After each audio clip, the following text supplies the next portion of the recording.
sama bende osekedo kod tuono kuom kinde malach ka bende koro giyalo injili mar geno ne jotuo duto ma bende koro oseyudi kata odaka kod tuono mar kansa. Nyakoromogi bende waluonu lipode mopogore kama oting'o nyaka kawo pach oganda kotenore kod paro mar chik mar higa mar 2014 ka jokanyo mopogore kawuono nogolo pachgi ewi wach machalo kamano. Wang'i ane moko kuom weche mabende wamiyo pek otieno makawuono. If you review that clip ya wale watu walikuwa kwa laini wakivote, most of them are police officers in civilian. Wako na ID number wameandika kwa mkono hapa. So kazi yao ni kusoma ID kwa mkono wakitype kwa gadget. Tungni makoni kod kocha kwa koyiero mag UDA County ma Nairobi kod Kisii. How do we ensure that our educational system is climate resilient? And if there is a drought or flooding, how do we ensure that we are preparing so that we can still give children access to education? Jopuonjre malo 400 nyaka sani pok odok e skul kalore kod midhiero mokel kod pioula. We need to make the surrounding look beautiful.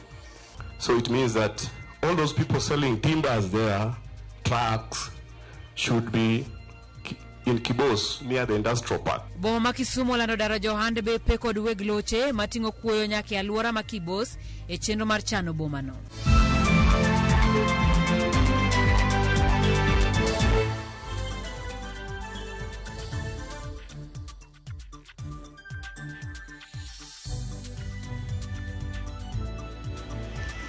Machigni akoromogi ornwa ote machua kena wamanaria deka uchiel nono kotenore koda weche manyien mabende waikono otieno makawuono bende inyalo yudo achiel kachiel e mbui mar YouTube man Ramogi TV, bende wayudore achiel kachiel e mbui mar Facebook Ramogi TV, wantiere kanyo X, bende wayudore e mbui mar Instagram. Nyinga Simfrozo Kinda, jaloko marwa Wilson Ochuka. Ikruok mogi kitime alap ma Masinde Muliro e boma ma Kandui County ma Bungoma motelo ne nyasi mar madaraka makin jatend piny tayo. Chenro duto mag iko pauno oyangi ni kare ka obila lando chwalo arita makare kod geng'o dhungruok mag jopiny kaka mano timore nyasi ma higa mokalo e kaunti ma Kericho. Watude kod jafwambo marwa Chris Owino mar mondo miwa mathoth. Achiel kachiel Chris Owino sani nitiere Bungoma kendo sebedo ka oluwo chenro mag ikruok. Chris ka inyalo winjowa oimore kendo aparo ni mondo nyis Nyakwaramogi ni ikruok gi kinene chalo nade, ang'o giri mabende oseket kare, jotelo mabende oseyuoro kata migeno ni kiny no yuor e nyasi makamano.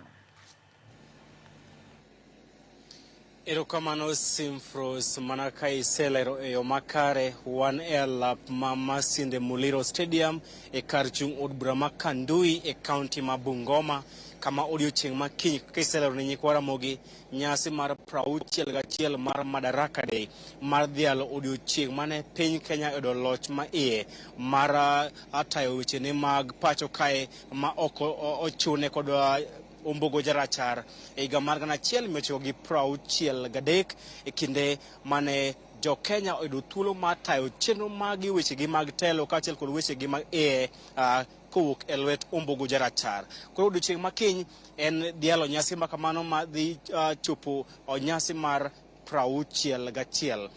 Ikruok ma ne itimo e dakika mogik ne en ikruok ma neno ni odiochieng' makiny chakre Kogwen kama jopiny biro chako chopo e alap ma Masinde Muliro Stadium kae eni to gin chenro magi ma oket mar neno ni onge dhugruok mar jopiny kaachiel kod jopiny ma dhi yudo hinyruok kaachiel kod lalo ngimagi magibiro bang' ka e nyasi mag Mashujaa mane otimore e kaunti ma Kericho.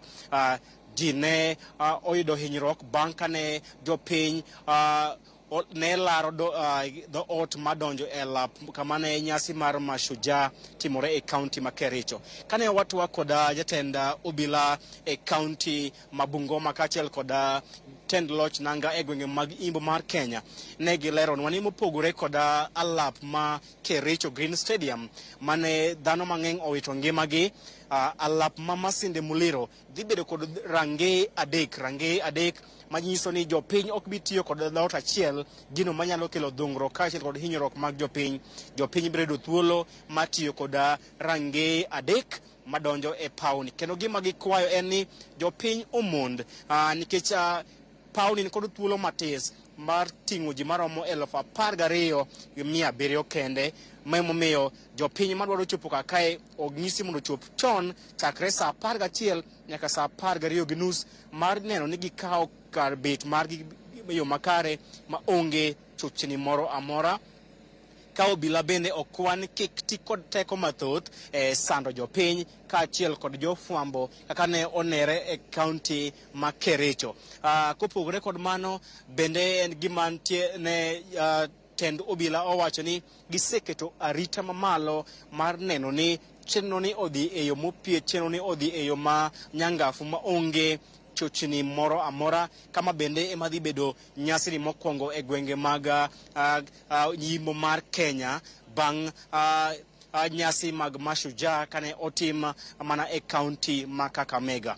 Thor mar wach e nyasi mar Madaraka Day odiochieng' makiny dhi bedo jiwo chenro mag pur kaachiel kod yaro dero mar chiemo e pacho kae mabiro kae en achiel kuom ajenda motegno kendo ajenda mongirore mar piny owacho mar Kenya Kwanza e bwo jatend piny William Ruto mar neno ni piny Kenya obedo kod chiemo moromo e pacho kae, tieko nyiewo chiemo kowuok e pinje maoko kaachiel kod tieko thoye mikelo e kinde ka kinde kod nok mar chiemo e pacho kae. Jatend piny William Ruto kod jatend migawo mar pur Mithika Linturi e twak margi mokalo ne giyango ni geno mar piny owacho mar Kenya Kwanza en ni kochopo e higa mar 2025 piny Kenya kik bed ka nyiewo chiemo kowuok e pinje maoko. Piny Kenya obedo kod teko mar loso chiemo kata puro chiemo moromo maneno ni oganda obedo kod ngima maber. Koro thor mar wach e nyasi mar Madaraka Day odiochieng' makiny en yaro dero mar chiemo kaachiel kod neno ni jo piny owacho osiro jopur ma pacho kae mar mondo ginyag chiemo moromo e chenro mar keto piny Kenya e yo makare kalore kod weche mag chiemo. Ma bende biro kalore kod chenro mar piny owacho mar Kenya Kwanza mar pogo jopur mbolea e nengo mogonyore kaachiel kod kothe manyasani e nengo moyweyo kaka okenge mar neno ni giyaro dero mar chiemo. Mabiro e kinde ma piny owacho mar Kenya Kwanza ni mieno kod chilo kata noyudo chilo maduong' kalure kod weche mag mibadhi mane omiero jatend migawo mar pur Mithika Linturi e wi rwako mbolea mabandia kata mbolea ma rang'iny mare ni piny e pacho kae.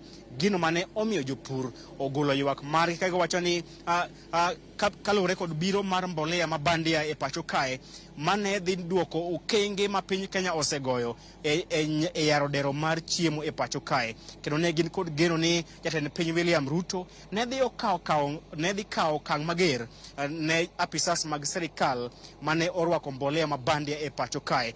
Koro odiochieng' makiny wageno ni jatend piny William Ruto e kinde ma odhi loso kendo odhi chiwo twak mare ne oganda e lab Masinde Muliro kae, odhi lero ne jopiny to e chenro mare mar yaro dero mar chiemo e pacho kae gin okenge mare ma giseketo mar neno ni e kinde mabiro onge mbolea mabandia ma kendo idhi rwako e pacho kae, gino manyalo thiro chenro mag sirikal mar yaro dero mar chiemo e pacho kae. Mano e thor mar wach odiochieng' makiny e kinde nyasi mar 61 mar Madaraka Day. Jopiny dhi chako chopo kaka chakre saa 10, saa 11 nyaka saa 12 kaachiel kod jofwamb weche, nikech kalore kod chenro ma osemiwa en ni jodito mag sirikal biro chopo kae kochopo e seche ma okinyi saa 1, saa 2 nyaka saa 3 kendo chenro ni idhi chako e seche mag wang'o nyango kalore kod chal mar kor lwasi e gwenge mag Imbo mar Kenya ma bende dhi nyime kod yudo koth e kinde ma kamagi. Simfros. Erokamano ahinya Chris Owino kuom chenro machalo kamano kata kuom ote marariyo mabende leronwa motelo ne nyasi mabende biro bagi odiochieng' makiny e pauno ma Masinde Muliro mano manitiere e kaunti ma Bungoma. Nyakor mogik opogore koda mano wadhi nyime kod weche manyien kama yiero mar duond bura mar UDA e tielo mar adek ne odhi nyime yo makare kuonde chung' od buche ma opogore kaunti ma Homabay ka josiasa mag UDA kaunti no ne okwayo jochung' ma ok mor gi kaka yiero no timore mondo chwal ng'ur margi ne bod matayo yiero e duond bura no. Magitimore ka yiero mar duond bura no to ne otore kuonde mopogore kaunti ma Nairobi bang' ka jolut ombulu balogi kaka chenro ne itayo. Ali Abich nigi mathoth. ne en yiero mane UDA obago e kuonde chung' ute buche 8 manitie kaunti ma Homa Bay mar yiero jokanyo kata delegates mabiro telo ne duond burano buchego. Chenro ne ochak tombolo mane e kuonde chung' ute buche matine kama jokanyo ne oyudo thuolo mar kompost gi tiyo maber ne chenro sasa mag UDA kaunti ma Homa Bay ka otelnegi gi gavana machon ma Nairobi Evans Kidero ne opako mokalo chenro mar yiero mosebedo ka dhi nyime kaunti ni kane gikone jochung' mane kod ng'ur bang' yiero no mondo yie ochwal ng'ur margi ne bod ma ochung' ne chenro mag yiero e duond burano. Adwa gone election board erokamano nikech gik moko kaka ne giloso adonjo ka an ng'at mar aboro ogo kura to kendo gik moko dhi maber ok chalre kata oiro kata mana mar national election ne watimo in 2022. Wan gi National Election Board then wantiere gi District Tribunal. Ng'ama nigi ng'ur ne moro kaka jachung' nyalo timo due diligence mondo tim nang'o mondo submit complaint ne the District Tribunal. Jora mag UDA kaunti ma Homa Bay manowuok oko mar gombo okone dwaro margi en neno duond kod mbiye kaunti ni giwacho ni gimoro kaka osebed keto chenro no. Nitiere chochni moko mantie matin ng'ato wacho ni nyingi onge ka to mago are oloso. Aparo ni largely one peaceful. Yiero madhi mbele wamorgo kendo wan kaka karachuonyo wayie tok yiero ni wabiro pend karachuonyo mondo bed yelo. Wa support yiero maka notimore gi kwe kendo onge problem moro amora koko onge ji obedo mapiny mos kendo dhano go kura koriedo mos monge wach moro. Yiero ni maber kendo Nyasaye biro lando jogo moyo mabiro kari damal mar riambo party mar UDA. To e kaunti ma Nairobi yiero makamano notore kar chung' bura mar banka joluto ombulu ne obalo kaka ne tawo chenro no. Chike ne nitie ni moko kuom joluto ombulu ne ok opuodhi e yo ma owinjore gino mano kelo gwandruok kendo ne ochuno obila mondo kirgi oko kar luto ombulu no. If you review that clip ya wale watu walikuwa kwa most of them are police officers in civilian. Na nataka mwende muangalie hiyo clip. Half of the other number ni inspectorate officers wamevaa civilian. Wakifika pale kwa desk wako na ID number wameandika kwa mkono hapa. So kazi yao ni kusoma ID kwa mkono wakitype kwa gadget. Iko na delegates 118 na mimi nilikuwa na 62 na wao walikuwa na 56. Sasa wanaona ni defeat ndio wakaleta furugu na kulikuwa na mapolisi plane walikuwa wanapiga kura wanaandikisha mkono zao ID. Sasa ile tukifika hata wakutugojea kuanza kura. We want to urge the party, please, when a team is requesting for fairness, please hear us. When we are asking for security, because there are so many people who have been hurt unnecessarily, please hear us. Machielo bende kar chung' bura ma Embakasi South jachung' mane laro bedo jakom UDA alwora no ne odhi e doho ka odwa ni mondo chungi chenro mar yiero kar chung' bura no kaluwore ni ok otayo ma owinjore. We went to the political party tribunal whereby we were given these orders that election has to stop until it is hard and determined on date 7th June 2024. But we are very much disappointed that as much as the court order is out, the election is still going on at Ruben Center. So we want to understand why is the party defying the constitution of which they know very well and they understand. Alia Beach, Ramogi TV, Homa Bay. Pero kama na nyali ya beach kawadhi nyime ni jokanyo mawuok sekta mar loso kendo uso kong'o e pacho kae okwedo paro mar medo suru michano medie kit kuong' mopogore opogore pacho ka paro mochwale chik mar omenda mar higa 2024-2025. Jokanyo go wacho ni medo suru e kong'o biro chwalo medruok mag kong'o mabandia ma piny Kenya osebedo ka kedo godo. Sharon Ong'ao nigi mathoth. Chenro mar kawo pacho ganda ewi paro mar chik mar omenda e hiko omenda mar higa mar 2024-2025 omedo mako mach odiochienge mar ang'wen. Jokanyo mawuok e sekta mar loso kendo uso kuong' e pacho kae okwedo osuru ma piny owacho chano medo e kit kuong' mopogore opogore. Kane gichiwo pachgi jokanyogo e bwo riwruok margi mong'ere kaka Alcohol and Beverages Association of Kenya bende dwaro mondo osuru ewi mwandu miloso godo kuong' odwok piny mondo kel yot ne piny Kenya mar piem gi pinje mamoko. From the statistics, it is sad and unfortunate that we are losing our competitive advantage. As a matter of fact, it is actually way better to set up in Tanzania, in Uganda, than in Kenya because of the levels of taxations that we are sadly facing. Sugar is also a raw material that we use. Now we have excise at 5 shillings per kg. The only other country that has excise on sugar is Uganda, and it's at 4 shillings. The other countries don't have. Gimedoni osuru mamalo ma idwa juogi e kit kuong' mopogore e pacho kae. Biro chola medruok mar kong'o mabandia ma piny Kenya osbedo ka kidogodo. There is also a correlation between the spirits decline and also the growth of illicit, because the consumer who drinks spirits, unfortunately, if you continue to increase excise tax, we've seen they always move to the illicit area. Paro mar medo osuru e wi kuong' kata kamano osiedo okang' mamalo gi grube mosebedo ka cholo campaign mar kedo gi kuong' e pacho kae. We support fully, at least as the base of starting, the rates proposed with respect to spirits and wines at 22.5 Kenyan shillings and 16 Kenyan shillings per centiliter, because this can be a good base in which we start the revolutionary nature of saving our nations as captured with aspiration under MTRS and even as captured by the very report of this committee. Cigarettes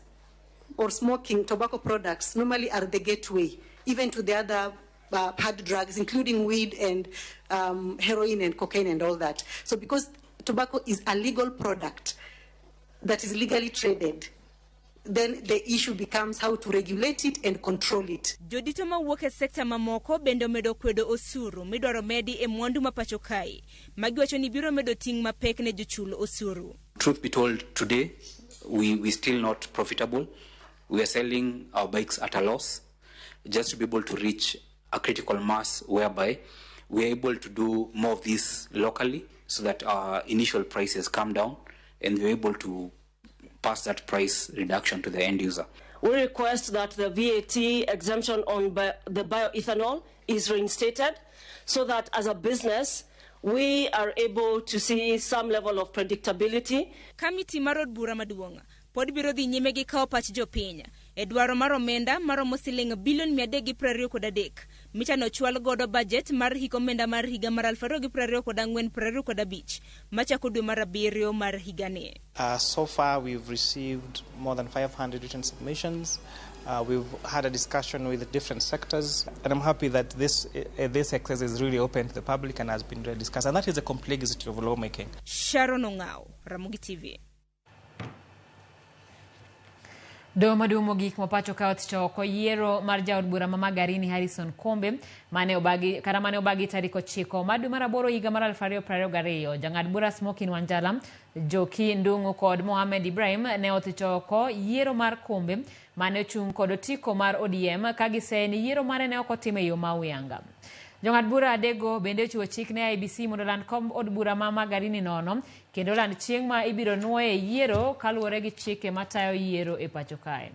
Bura makamano ne ochwal gi achiel kuom jogo eko mane ochung' e ng'we laro kom Magarini, Stanley Kenga mane ochung' kod otiko mar UDA. Kenga mane obiro e thuolo mar namba 2 gi kura 11,925 nolo gi Kombe gi kura 21 kende bang' yudo kura 11,946.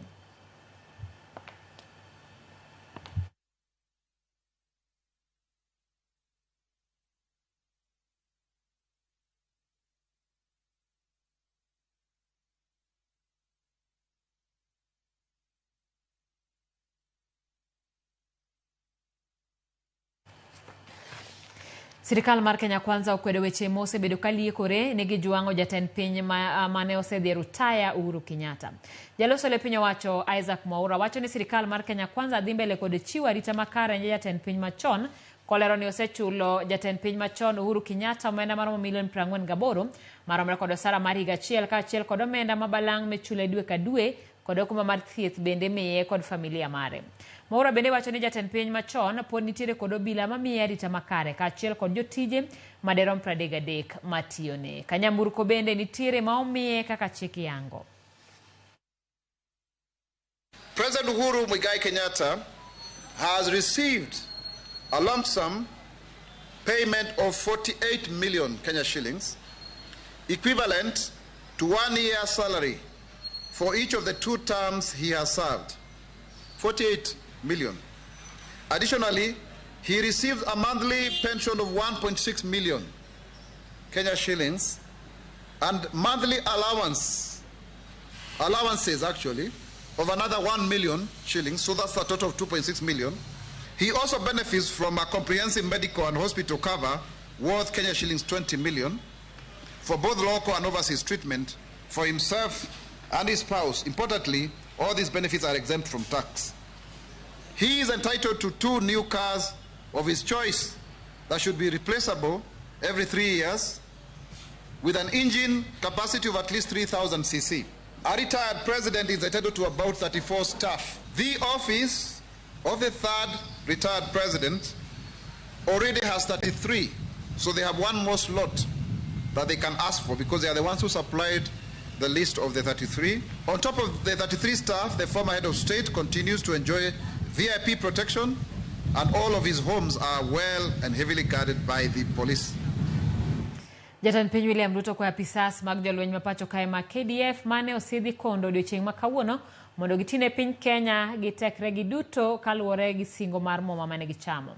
Koloso kinde nyasi mar sidho kondo jolweny mapacho kae ka tiegruok mag jolweny mantiere Lanete kaunti ma Nakuru, jatend piny omedo ne jolweny nitiere gi ting' maneno ni oganda mapacho ka odagi kwe. E seche nogono jatend piny opako jolweny mane osidh kondo kuom yiero tiyo e lweny komedo ni tiyo e lweny ok yot kendo dwaro kinda kaluwore gi tiegruok matek magisebedo ka gikadhe kapok osidhgi. Jotelo mamoko mane oyuoro romono oriwo jatend migawo mar jolweny Aden Duale, Jamadar Charles Kariri e kind jotelo mamoko.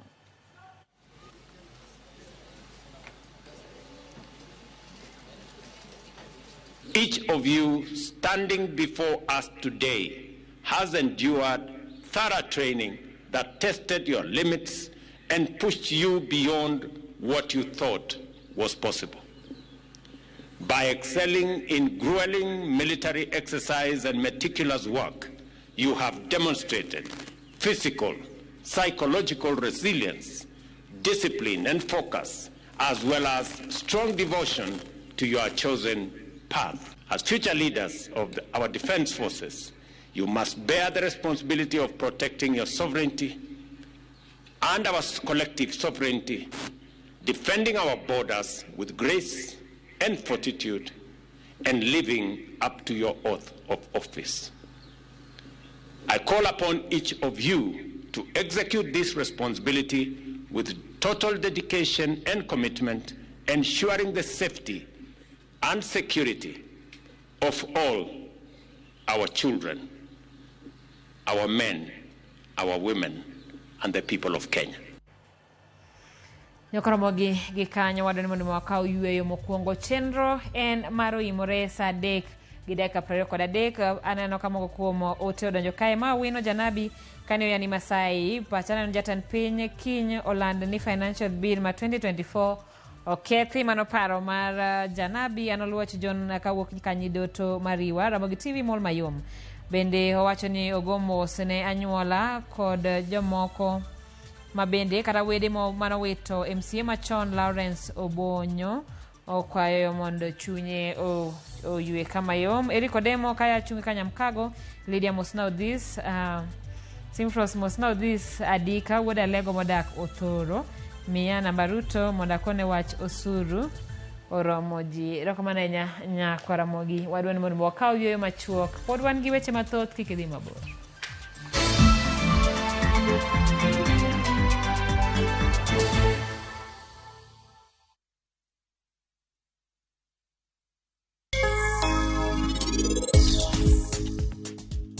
Anakia ni en nga to ntie gimanyisa ni ang'eye konsehera kwai ye mondi changi mapio pio ntie ng'ata yodwa mantie gi blood group O positive. O positive owadwa dongere mparam en O positive.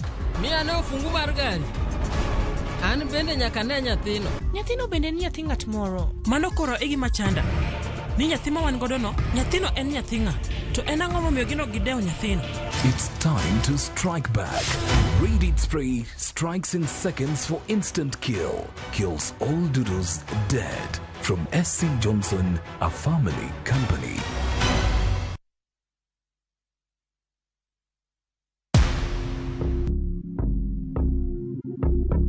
Kwa majina naitwa Oscar Omondi, mimi ni engineer wa kutengeneza magari.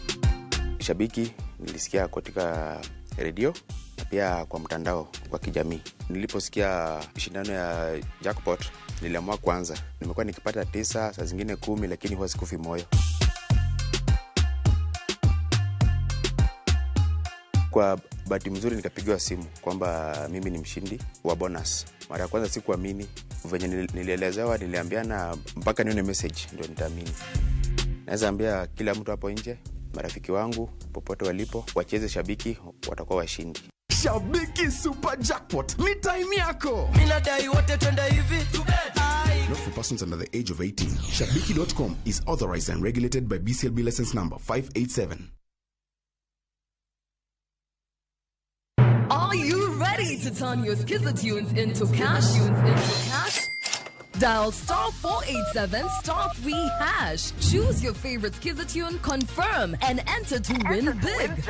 50k daily, 100k monthly, and the grand draw of 1 million Kenya shillings. Each time you download Skiza tune, you support our local talent as you increase your chances of winning big. All SMS alerts are from Skiza Citizen, and lucky winners will be contacted from 0709 767 000. Skiza tune, Skiza chapa. Terms and conditions apply. In the battle against pests, it's time to strike back.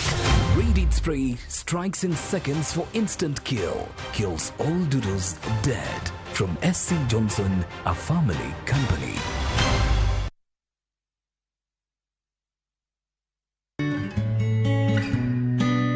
Koro ntiere kinde moro mane an kod weche mang'eny mane chando pacha.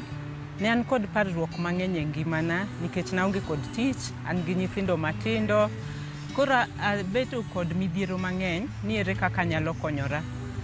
Koro kindego nayudo ng'ato monyisa ni ka an kod paro mang'eny bilago tanyalo dwaro counseling mondo konya mondo amed bedo gi ngima makare. Koro kana temo wacho manyo counseling to ayudo kony nikech nitiere johocho. Koro jahocho mana wuotho goni nomedo puonja matut kaka ng'ato nyalo dak kiweri kod paro mang'eny, to kendo nopuonja kaka nyalo konyora seche ma paro bedo kuoma mang'eny. Maka nawuok kanyo to nayudo ka an kod paro mopogore, kendo nayudo ka koro ngimana ok tek kaka notek chon.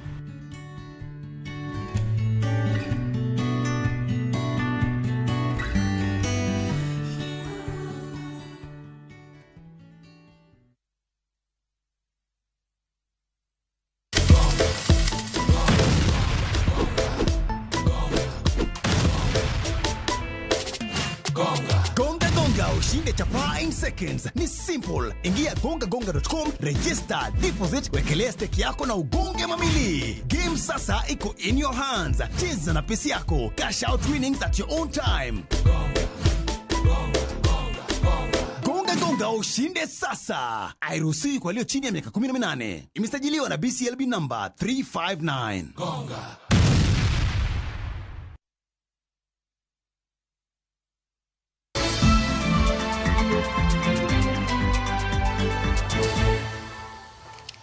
Machiegni kendo jotuo mag kansa kod jorit mag-gi medo kwayo sirikal mondo med kony ne jotuo kod jogo machiwo arita ne jotuo kaka yo achiel mar miyo gi mijing'o mar kedo kod tuono. Ka giwuoyo e osiptal maduong' ma Kenyatta e nyasi mar ringo odiochieng' kedo gi tuo mar kansa, gi yuago koso omenda mar thieth kod akweda e kind oganda kaka moko midhiero mathiro lwenj kedo gi tuo makamano. Jogo modagi kansa okwayo oganda kod anyuola mag jotuo mondo chiw arita makare kendo ter jotuo e osiptende mondo giyud thieth makare.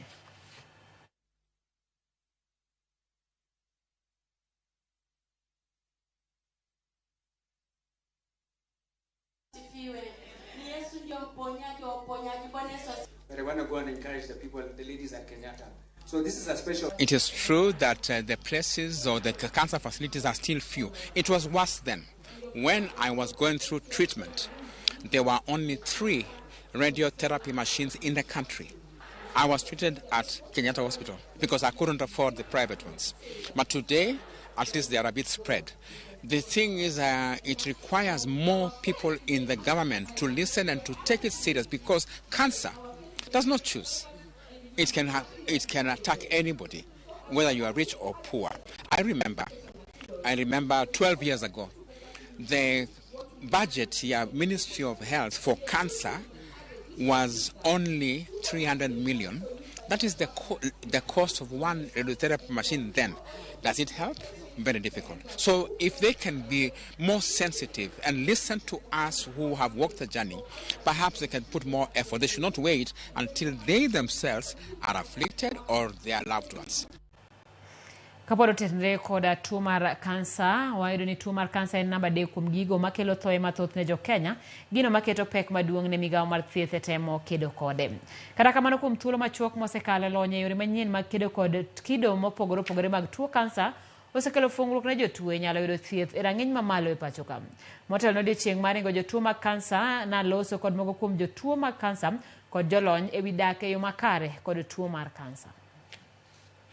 Kalore gi report manogol e wi chal mar tuo kansa e pacho ka, kido mar kansa 5 mahinyo jo Kenya oting'o kansa mar thuno, kansa mar dhod nyodo, kansa mar duong' joma chuo kata prostate cancer, kansa mar duol kod kansa mar non-Hodgkin's lymphoma mamako roteke mag del. Kata obedo ni kansa en achiel kuom tuoche mahinyo ngima jo Kenya mathoth, wach maber en ni nitiere jo Kenya masani osekedo gi tuo kansa kendo dhi nyime kod dago ngimagi e yo makare. E kar sa Onyango, wadonje kar dak ma Mamboleo mantiere Kajulu East e kaunti ma Kisumu. E dala Juang waromo kod Humphrey Elisha, ma en rawera ma jahigni 22. Humphrey dich kod tijene mapile. Oromonwa kendo rwakowa ne twak wakode.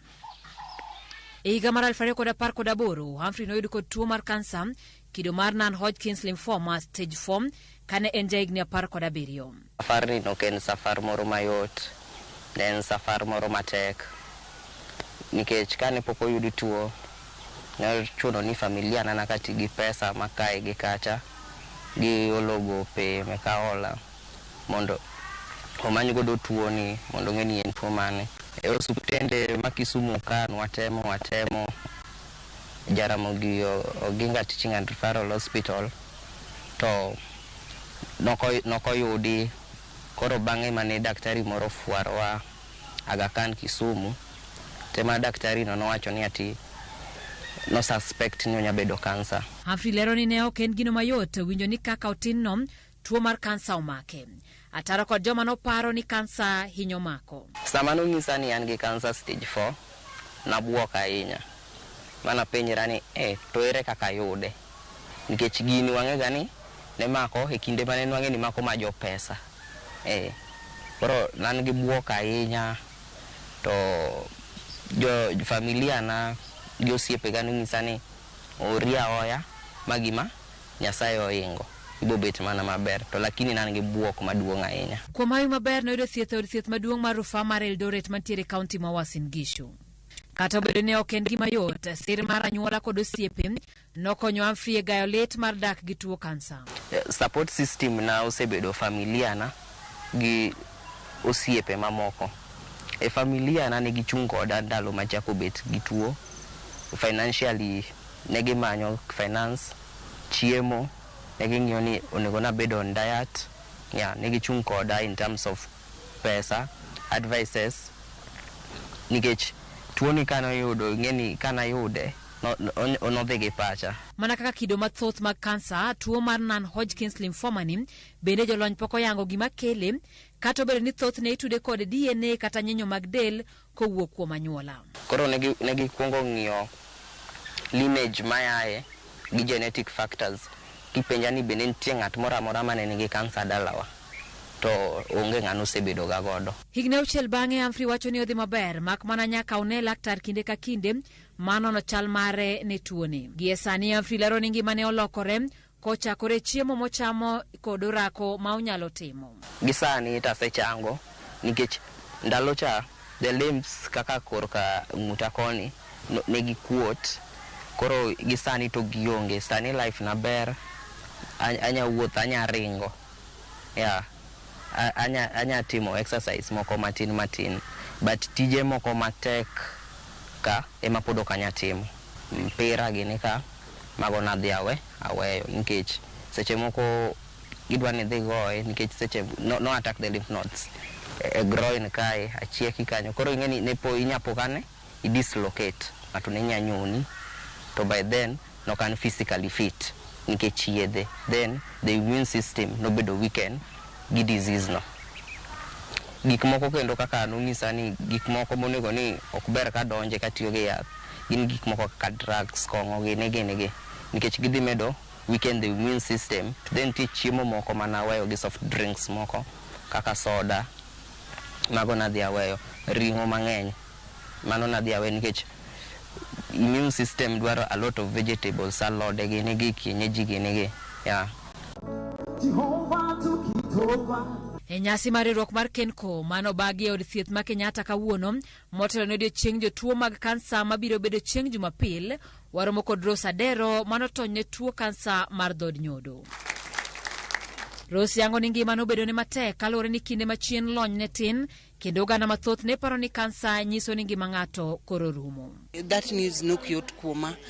But na yudo oncologist maber no encourage ma wachako treatment otimna operation mo adhi radio gi chemo gi black therapy. Koro challenge no chako biro kaka demo mana dhi mbele gi thieth ne en very expensive gin machien go ne onge NHIF.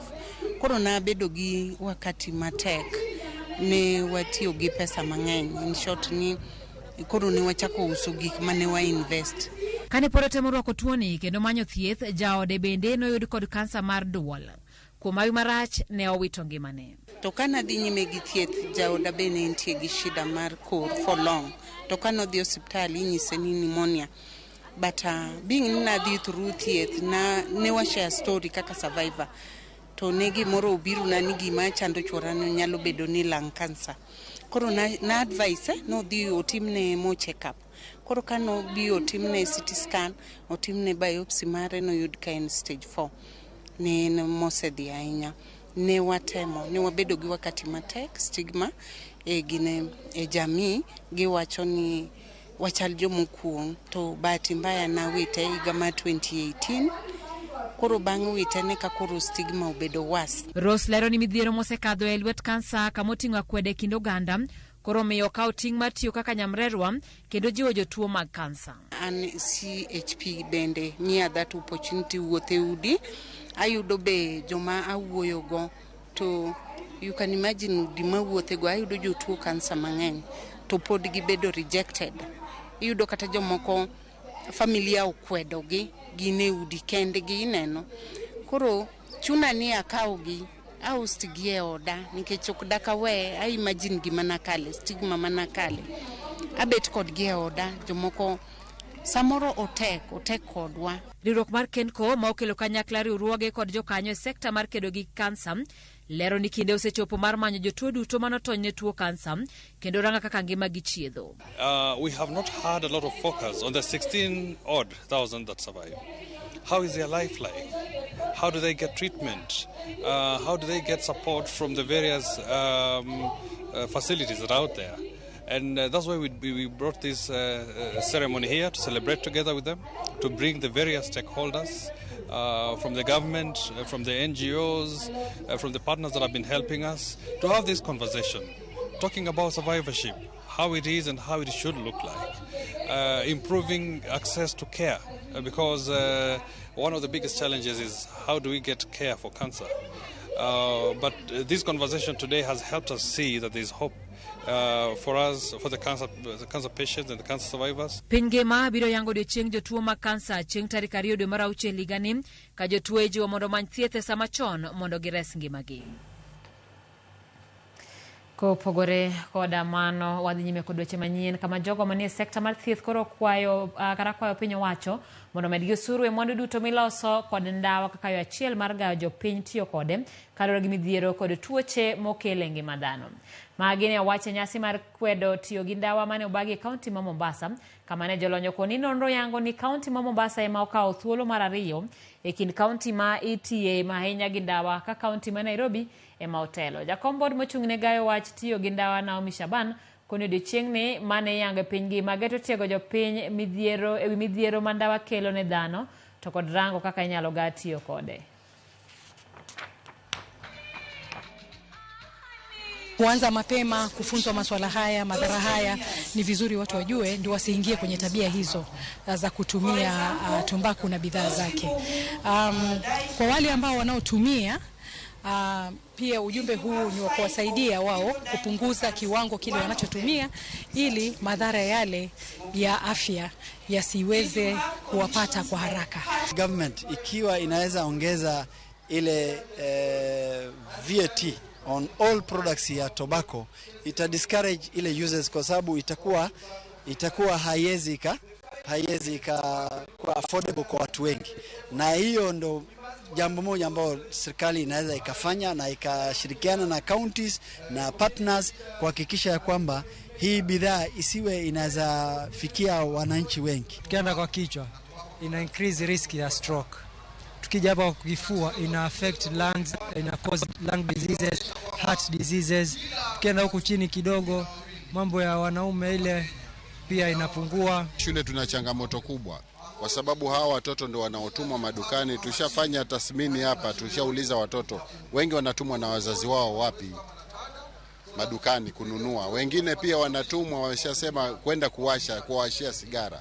Washafanya hivyo. Na wakiwasha wengine pia wameshatuambia wanaonja kidogo. Sirikand County Homa Bay ochaka yanga gedo mar log tich manyien mar county no. Gedo mabende itimo yor hola gi duol maong'ere ni County Pension Funds. Gidoro mar medo bero tije ne jopiny county no. Log tich mar county no idhi gere gweng' ma Ohongo e Kanyabala location oko mar boma ma Homa Bay kama ne gavana machon ma Homa Bay Cyprian Awiti ochake gedo mar kambi rego chiemb jamni mong'ere ni Arujo Animal Feeds mane omuonyo $500,000. Gedo makamano biro tieki e thuolo mar dweche 6 mabiro kendo gero ni biro yawe ayanga dwe mar 12 higani mondo chak tich. There has been comprehensive public participation on this matter.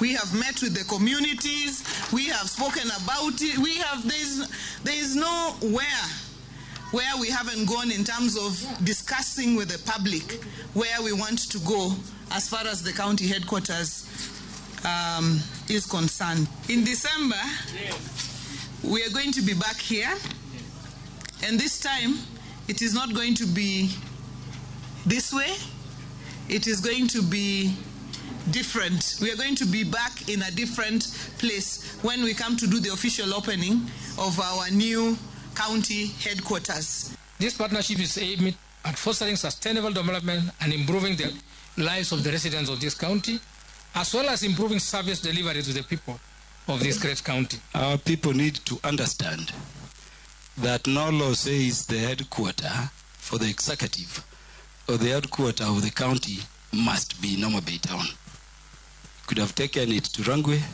you could have taken it to Ndewa.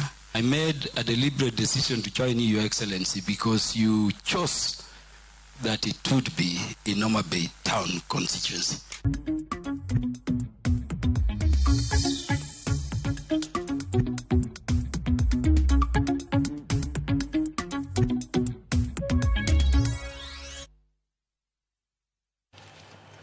Emesamaro wala ni komiti malosoro mar joket mwandu mar Nyanza Investment Conference oromo kod jotende ruoge pinje wasunge kara EU mar keto kinge mag yudo sirne nyasi no michano bagi giko dwe manyien.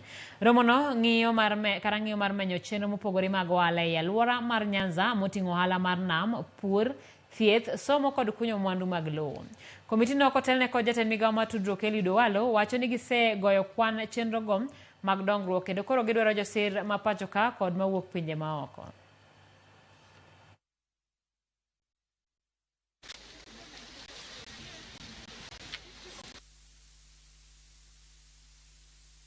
What we have managed to achieve by way of outputs is that the Nyanza International Investment Conference Organizing Committee has given an exposé to the EU mission on the objective of the conference, the investment opportunities available within the Nyanza region, which prospective investors from European countries can uptake. And we have agreed that the EU mission, we have appealed to them and they have agreed that they will help us, the investment committee, to bring prospective investors to the conference based on the opportunities available informed by comparative advantages of Nyanza. So we very much appreciate that the different counties came together to form this alliance to promote themselves together in a strategic and focused way. So this morning, our ambassadors, the EU ambassadors, gave also some input and suggestions on how this investment conference can be successfully focused to attract investment, both foreign but also national investment, including diaspora investment. Seksa majua kali mamboleo showground kachel kod johanda bepe gi loche mag kuoyo mawuok kondele boma ma Kisumu ibiro dar ka itero alwora ma Kibos ma biro bedo kaka industrial area mar Kisumu. Jatend boma ma Kisumu Abala Wanga olando magi okang' machielo mar bero boma no. Millicent Adhiambo miyo waler mathoth. So Kisumu has new growth zones, and under development control we are going to focus on architectural designs. We hope under the new growth zone to transfer Juakali sector to Kibots, which is now going to be industrial area. Magini oler kod manager mar boma ma Kisumu Abala Wanga. Mani olero ni chenro magini ngo manyien mar chano boma ma Kisumu e rang'iny mawinjore okoweyo oko dhowethe kaka Dunga ma ibiro gernegi kar chung' yiedhi e yor lony manyasani mayoyo jolimbe. The growth zones created by our new geospatial plan is Dunga. We need a marina. Marina is like a bus park for boats, for those who don't know. So all boats, commercial boats, should have a broad walk, should have a big stage, and it should be cordoned off and have a promenade.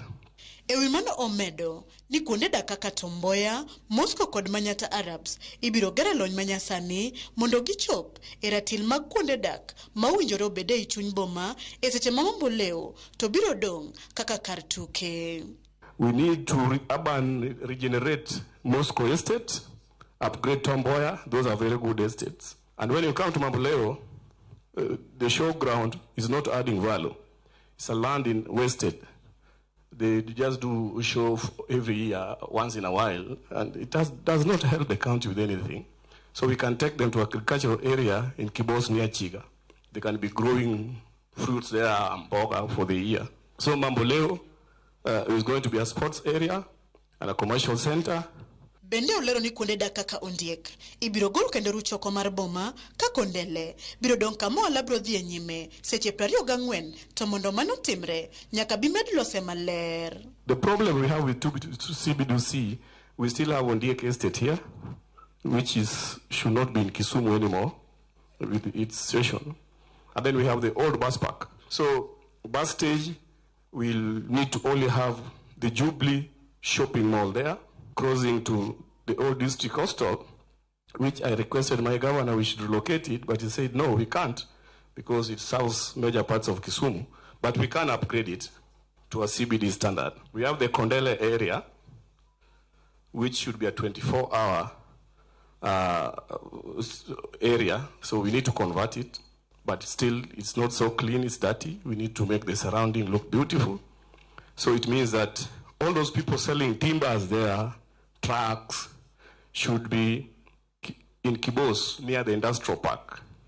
Abala Oyango ni sani koro gibro chungo bende nyolo kendo tho gedo ageda e alwora Mariat kod Milimani mondo kuondego odong kaka kuonde dak mawelo moluor e lemo mopogore kaka jombetre e kind mamoko biro jotie. We are really restricting development controls in Riyadh and land ownership. Milimani, we have said development cannot go beyond 4 floors. Don't go doing skyscrapers in Milimani. That is our diplomatic estate. So we are really controlling those 2 estates. But in expansion, we still have a lot of estate. So there is Rabur. Rabur will lead all the way to Chiga. Those are industrial areas extending. There's Nyamasaria. You see we are starting a bus park there, and we want a very commercial area. Genunitie ni chenro makamagi mar bero kendo chano boma ma Kisumu e rang'iny madwarore kobiro chopo kare to dhi konyo e ting'o malo kendo bero chumi mar kaunti. When we move Kondele Group, we move Juakali and they show people, then Kibos becomes the hub of industry and agricultural area in Kisumu to earn good money to the city and the county. Millicent Adhiambo, Ramogi TV, Kisumu County.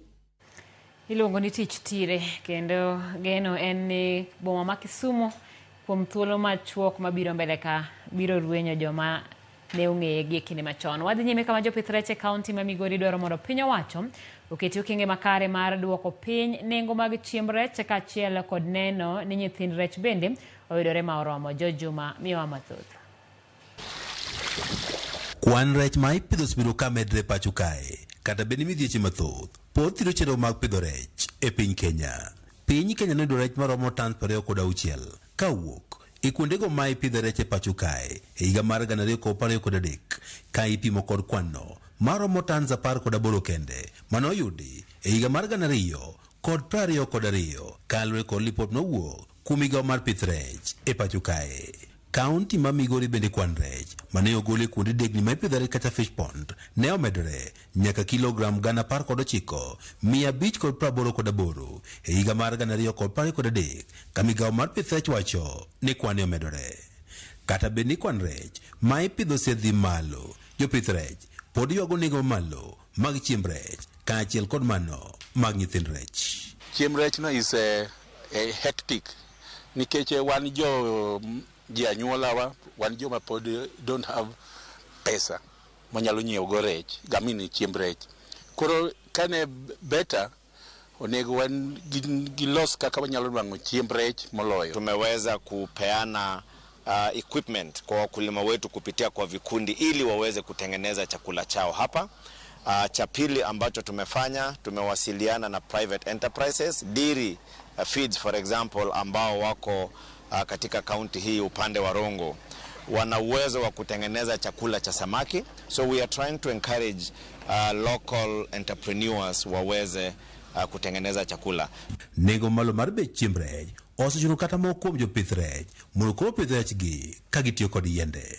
Challenge ma wan go maduong' en chiemb rech no, but an on a personal level asechako puonjora loso chiemb rech kian to achaka tiyo gi sama aquatic plants kaka Azolla manu neno cha mondo apidh go rech koro punguza gharama mar dhi nyiewo chiemb rech e duka. Currently the cost of fish feeds are high. For example, starter mash, a 25 kg bag goes for a minimum of 5,100.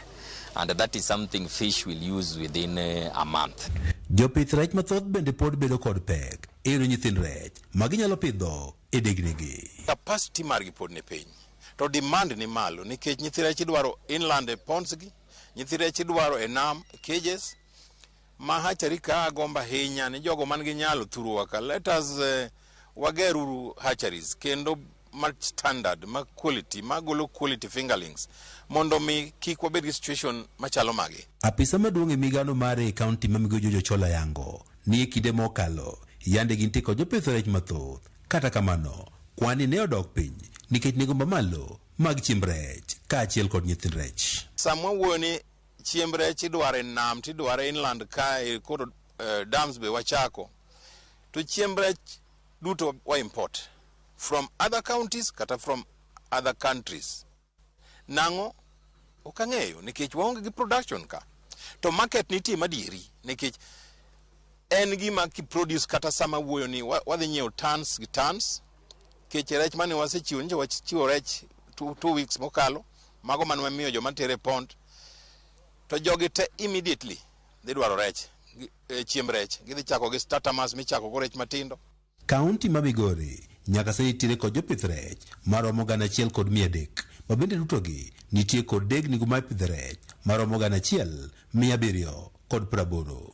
Piny owacho mar kaunti ma Migori bende dhi nyime kod chenro mar pidho rech e yewnigo mane okuny chon to ne ojwang'. E bwo chenroni piny owacho mar kaunti ma Migori keto nyithind rech maromo 50,000 e yewnigi mane ojwang'. George Juma, Ramogi TV, Migori.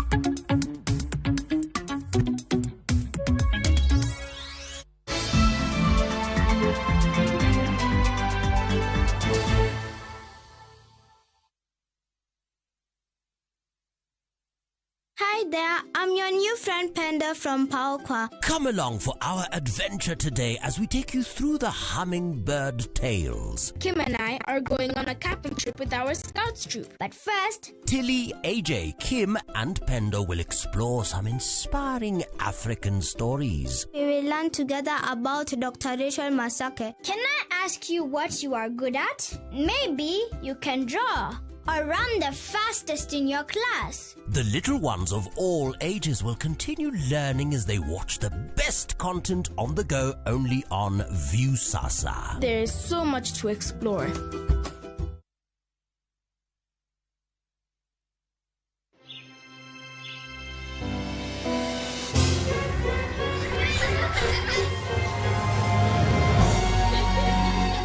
Wash your clothes with Toss Lavender to leave your clothes with a lasting, irresistible freshness.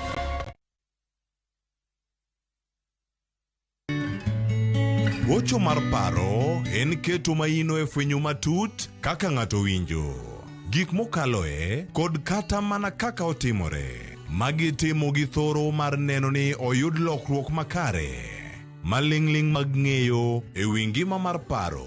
Okelni kod Royal Media Services. We care.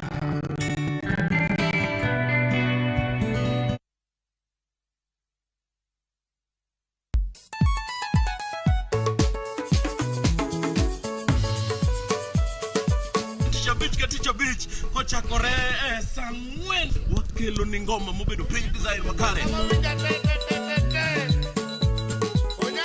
Ramogi TV biro kanyakla kachiel kod Ramogi Radio kama bende stima riwore kod pi. Yanya mauntie kikubed mabor ya Ramogi nikech kai e kumiyudo gik mamit kabisa e Ramogi Night Disco. Maintain the opposition. Idi unakanyoka fire gudi local instrumental. Wawachoni kete manaka. Teacher Beach ka Teacher Beach sangwen otieno.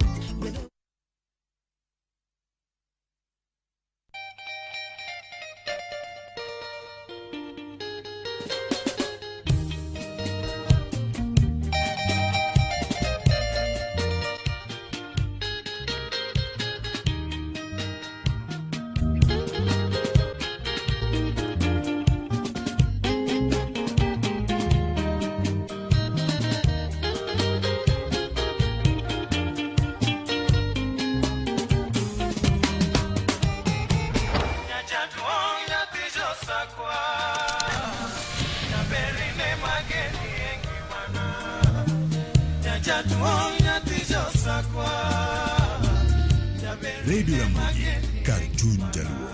Radio Ramogi.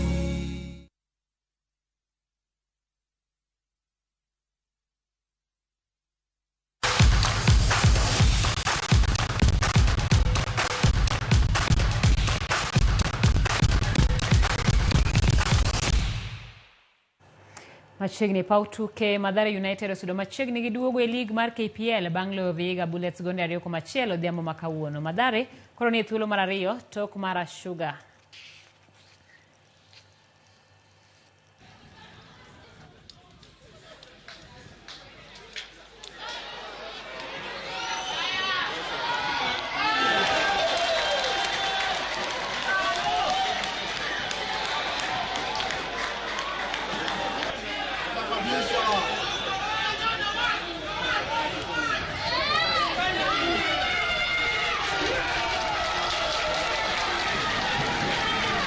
It was a tactical approach second half because of the way the opponent were trying to play second half, because they were here to get a 1 point, which was difficult for them.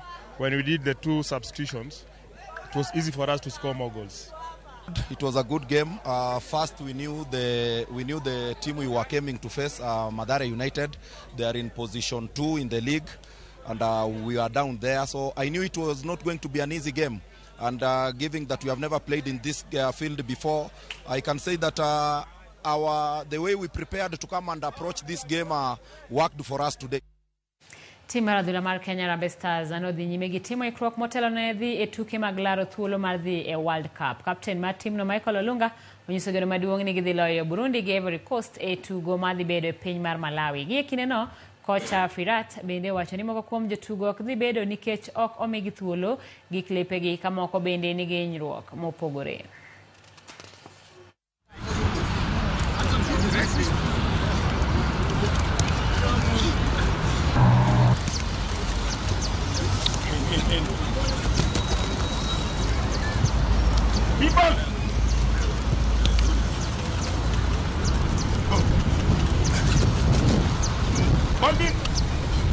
Kila mtu kuna imani, tumekuwa tukitrain vizuri na tuna matumaini. Sasa hii mechi zimefika, now the real World Cup qualifiers, na si wote tunajua nini na tungoja hapo mbele. Tunaenda kucheza Malawi, of course tungetaka sana tucheze nyumbani, lakini ndio hivyo, tutaenda huko na tutajikaza na hopefully tutatoka na matokeo mazuri. Now also Ayub Masika is out. He has also knee problems. So some players are not clear the situation, not only because of injuries, there's some club problems and also some mistakes were done inside of us. So therefore we will see what will happen in last minute, but I cannot say that we are so good in offensive department. I'm talking about international level now. Jaloch mag lig maduong' mar Hispania Real Madrid osedonjo boma ma London e piny Ingresa motelo ne final mar UEFA Champions League makiny